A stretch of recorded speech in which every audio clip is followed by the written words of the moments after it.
Bismillahirrahmanirrahim. Assalamualaikum warahmatullahi wabarakatuh. Alhamdulillahilladzi arsala rasulahu bil huda wa dinil haqq liyuzhirahu 'ala dini kullih walau karihal kafirun walau karihal musyrikun. Allahumma salli wa sallim ala Muhammadin wa ala alihi wa ashabi wa tabi'in wa tabi'ut tabi'in man tabi'ahum bi ihsan ila yaumil qiyamah. Balligh risalah wa adal amanah wa nasahal ummah wa jahidu fillahi haqqa jihad. Qala ta'ala fil Qur'anil Karim, a'udzu billahi minasyaitonir rajim. Ya ayyuhalladzina amanu taqullaha haqqa tuqatih wa la tamutunna illa wa antum muslimun. Ya ayyuhan nasu taqu rabbakumul ladzi khalaqakum min nafsin wahidah wa khalaqa minha zawjaha wa batha minhuma rijalan katsiran wa nisaa'a wattaqullaha alladzi tasaaluna bihi wal arham innallaha kana 'alaikum raqiba. Amma ba'du.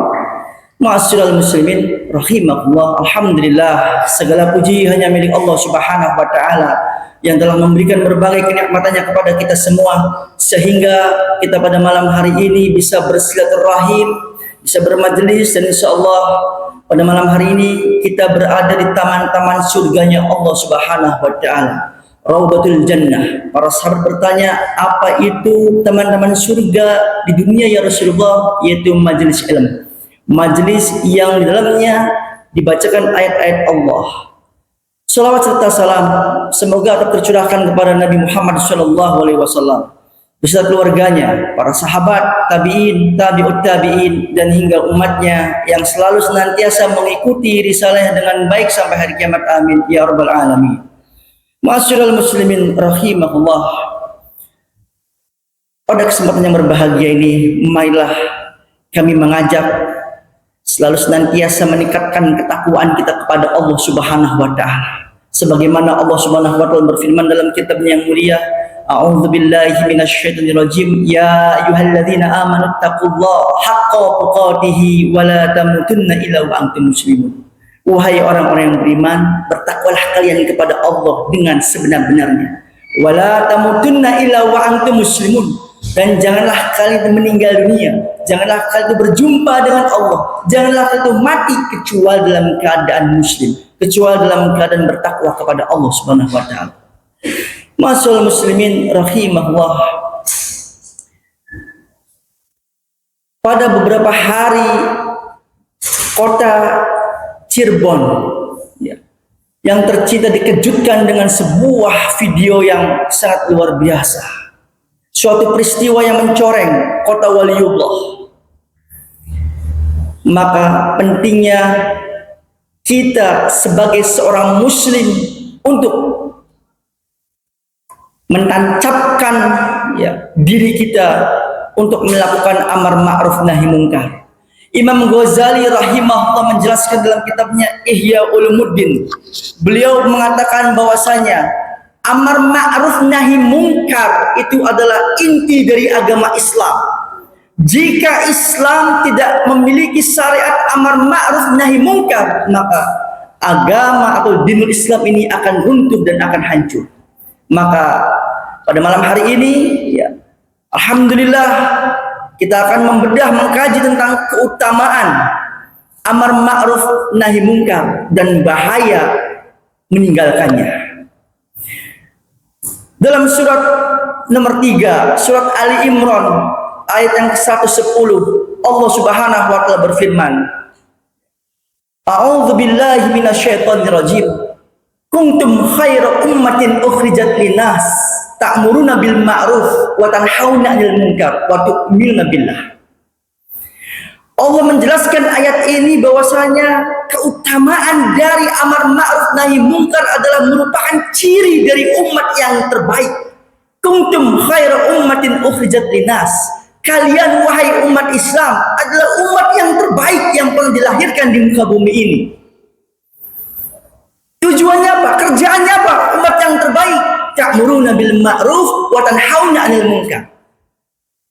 Mengajak, menyuruh manusia kepada kebaikan, menyuruh manusia menyembah Allah, beribadah kepada Allah, dan menjauhi kemungkaran, menjauhi perbuatan kesyirikan, menjauhi perbuatan kemaksiatan, menjauhi perbuatan kemungkaran.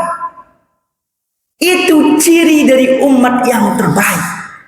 Jadi ketika kita menunaikan amar ma'ruf nahi munkar, kita sedang dipuji oleh Allah Rabbul Alamin dan penduduk langit sebagai umat yang terbaik yang pernah dilahirkan. Itu yang pertama, keutamaannya. Keutamaannya yang kedua dari amar ma'ruf nahi munkar ini adalah merupakan dakwah dari para nabi dan rasul. Allah Subhanahu wa taala berfirman dalam kitabnya yang mulia dalam surat An-Nahl ayat yang ke-36. A'udzu billahi minasyaitonir rajim. Wa laqad ba'athna fi kulli ummatin rasulan an ya'budullaha wa yajtanibut taghut. Allah menjelaskan dalam ayat tersebut. Dan sungguh telah kami utus kepada setiap umat itu seorang rasul. Tugasnya apa? An ya'budullah, menyeru perbuatan yang ma'ruf, sembahlah Allah, beribadalah kepada Allah, dan mencegah kemungkaran. Jauhi syaitan, jauhi tagut, jauhi perbuatan kesyirikan, jauhi perbuatan kemungkaran, dan jauhi perbuatan kemaksiatan. Jadi menurut ayat ini, para nabi dan rasul diutus oleh Allah dengan membawa syariat amar ma'ruf nahi munkar. Maka ketika kita menjadi umatnya Nabi Muhammad SAW, menjalankan syariat amar ma'ruf nahi munkar, maka pada hakikatnya kita sedang menjalankan misi dari para nabi dan rasul. Maka berbanggalah, beruntunglah kita berada dalam kafilah, pada gerbong, pada dakwah amar ma'ruf nahi munkar, karena itu merupakan dakwah para nabi dan rasul. Kemudian keutamaan yang ketiga, Allah berfirman dalam surat At-Taubah ayat yang ke-67. Allah Subhanahu wa taala berfirman, a'udzu billahi minasyaitonir rajim, al-munafiquna wal munafiqatu ba'duhum min ba'd ya'muruna bil munkar wa yanhauna 'anil ma'ruf. Keutamaan amar ma'ruf nahi munkar adalah terbebas dari sifat kemunafikan. Karena orang munafik itu ya'muruna bil munkar wa yanhauna 'anil ma'ruf. Orang munafik laki-laki dan orang munafik perempuan, mereka sama saja. Mereka ya'muruna bil munkar, menyuruh pada perbuatan kemungkaran, menyuruh pada perbuatan kemaksiatan, dan mencegah dari perbuatan yang ma'ruf. Itu ciri dari orang munafik. Maka beruntunglah kita memiliki sifat amar ma'ruf nahi munkar. Masyaallah muslimin rahimahullah. Dan masih banyak lagi keutamaan-keutamaan yang lainnya. Dan pada malam hari ini anak cukupkan 3 saja. Yang pertama, keutamaan dari amar ma'ruf nahi munkar adalah salah satu ciri dari umat yang terbaik yang pernah dilahirkan. Kemudian keutamaan yang kedua merupakan misi dari dakwah para nabi dan rasul. Dan yang ketiga, kita terbebas dari sifat kemunafikan. Karena salah satu ciri sifat dari orang munafik adalah ya'muruna bil munkar wa yanhauna 'anil ma'ruf, menyuruh pada perbuatan yang munkar dan mencegah dari perbuatan yang ma'ruf. Itu ciri dari orang munafik. Kemudian selanjutnya adalah bahaya meninggalkan amar ma'ruf nahi munkar. Allah Subhanahu wa taala menjelaskan dalam kitabnya yang mulia bahwasanya akibat dari meninggalkan amar ma'ruf nahi munkar adalah yang pertama, akan timbulnya kerusakan di muka bumi. Allah berfirman, a'udzu billahi minasyaitonir rajim, wattaqu fitnatan la tusibanna alladzina zalamu minkum khassah wa'lamu annallaha syadidul iqab. Dan takutlah dan peliharalah dirimu dari siksaan yang tidak khusus menimpa orang-orang yang zalim saja di antara kamu. Dan ketahuilah bahwa Allah amat keras siksanya. Azab Allah itu sangatlah pedih. Azab Allah sangat pedih. Maka dalam ayat ini ya, Allah menjelaskan ketika kita meninggalkan amar ma'ruf nahi munkar akan timbul kerusakan di muka bumi. Akan timbul ya bencana. Dan ketika bencana itu telah datang, ya, jika azab itu telah diturunkan di suatu tempat, maka ia akan menimpa semua orang yang ada di tempat tersebut, baik orang soleh maupun ahli maksiat, semuanya akan terkena.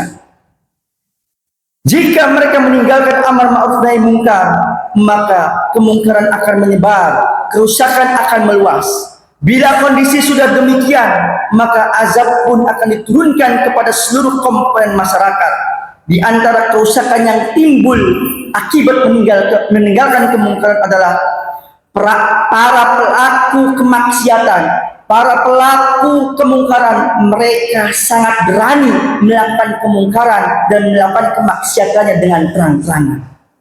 Kemudian yang kedua, perbuatan kemungkaran, perbuatan kemaksiatan akan dianggap sebagai sebuah kebaikan, akan dianggap sebagai sebuah kebenaran, karena tidak ada orang-orang yang melarangnya, tidak ada orang-orang yang mencegahnya. Itulah kerusakan yang akan ditimbulkan ketika kita meninggalkan amar ma'ruf nahi munkar. Ya. Ketika kita membiarkan orang-orang yang menjual minuman keras atau orang-orang yang sedang berbuat kemaksiatan dan berbuat kemungkaran, kemudian lambat laun dari generasi ke generasi perbuatan tersebut akan dikatakan perbuatan baik. Dan terbukti pada hari ini di kota Cirebon, di kota yang katanya kota waliullah, ada peraturan yang membolehkan dijual minuman keras. Ada perda yang membolehkan beredarnya minuman keras. Naudzubillah min dzalik. Ini sangat menyalahi perintah Allah dan Rasulnya Shallallahu Alaihi Wasallam. Maka jangan sampai perbuatan kemaksiatan, perbuatan kemungkaran kemudian dibuat peraturan daerah, kemudian dibolehkan, maka nanti akan menimbulkan kerusakan dan bencana yang sangat luar biasa. Naudzubillah min dzalik. Kemudian yang berikutnya, menyebabkan turunnya siksa Allah Subhanahu wa taala. Dalam hadis Muslim disebutkan, la ilaha illallah, celakalah bangsa Arab karena kejelekan yang telah mendekat. Hari ini telah dibuka tembok Ya'juj dan Ma'juj seperti ini. Beliau melingkarkan ibu jari dengan jari telunjuknya. Kemudian Zainab berkata, apakah kita akan binasa wahai Rasulullah? Padahal di sekitar kita ada orang-orang soleh. Beliau menjawab, ya, jika kemungkaran itu sudah merajalela. Kemudian yang berikutnya, yang keempat, mendapatkan laknat dari Allah Subhanahu wa taala. Dalam surat Al-Maidah ayat 78 sampai 79 dikatakan, orang-orang kafir dari Bani Israel telah dilaknat dengan lisan Daud dan Isa putra Maryam. Hal itu disebabkan mereka durhaka dan selalu melampaui batas. Mereka satu sama lain senantiasa tidak melarang tindakan mungkar yang mereka perbuat. Sesungguhnya amat buruklah apa yang selalu mereka perbuat. Masyaallah muslimin rahimahullah. Itulah beberapa akibat dari kita meninggalkan perbuatan amar ma'ruf nahi munkar.